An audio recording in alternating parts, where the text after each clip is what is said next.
majina naitwa Muhammad Omar Samata, mratibu mkuu wa mashindano ya kuhifadhi Qur'ani kwa wanawake watu wazima kitaifa kupitia taasisi yetu pendwa ya UMAIF, yani Ummul Mu'minin Aisha Foundation, ikiwa mwaka huu 2026 tukifanya mashindano haya kwa mara ya 14.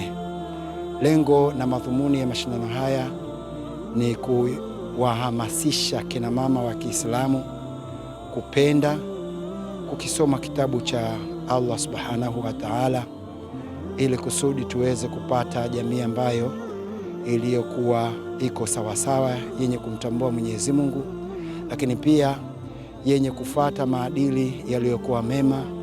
Na miongoni mwa maadili yaliyokuwa mema ni kumcha Mwenyezi Mungu kwanza, lakini pia kufanya kwamba yani jamii iweze kutengemaa vizuri, jamii iweze kuwa katika mstari ulionyooka, lakini pia tuweze kutengeneza kizazi ambacho chenye kumtambua Mwenyezi Mungu na kuwatambua viongozi, kwa sababu tunaambiwa sisi Waislamu tumtii Mwenyezi Mungu na mtume, lakini na wale ambao waliokuwa viongozi wetu. Hilo ndio lengo kuu la kuanzisha mashindano haya, kuhamasisha kina mama kukisoma kitabu cha Allah Subhanahu wa Ta'ala.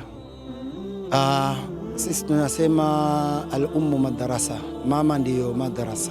Ukimuelimisha mwanamama umeelimisha jamii.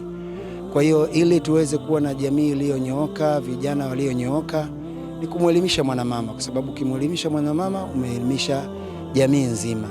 Na pia tunaona katika mkoa wetu wa Dar es Salaam vijana wengi wana mashindano ya kuhifadhi Qur'ani ya kitaifa, kiwilaya, kimkoa mpaka kimataifa. Kwa hiyo sisi tumekuja kuwakomboa kina mama.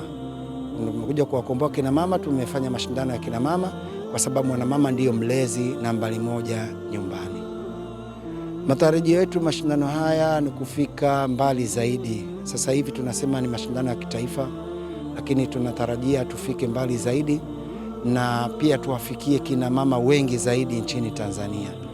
Na matarajio yetu ya mashindano yajayo kuongeza ufanisi zaidi wa mashindano, kuongeza zawadi, lakini kuongeza kama tulivyomsikia mkurugenzi wa Kingo Property hapa ametuahidi zawadi nono kwa washindi. Kwa hiyo tunatamani kwamba au tunatarajia kwamba tuweze kuongeza zawadi zaidi na zaidi katika mashindano yajayo inshallah.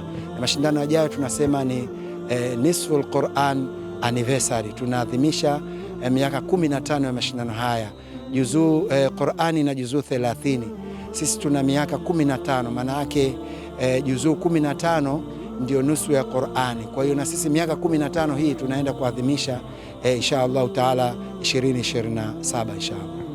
Tunaomba kwa wadhamini waongeze juhudi inshallah, waongeze nguvu ili kusudi mashindano haya yaweze kupata sura iliyokuwa nzuri zaidi na zaidi ya mwaka huu inshallah.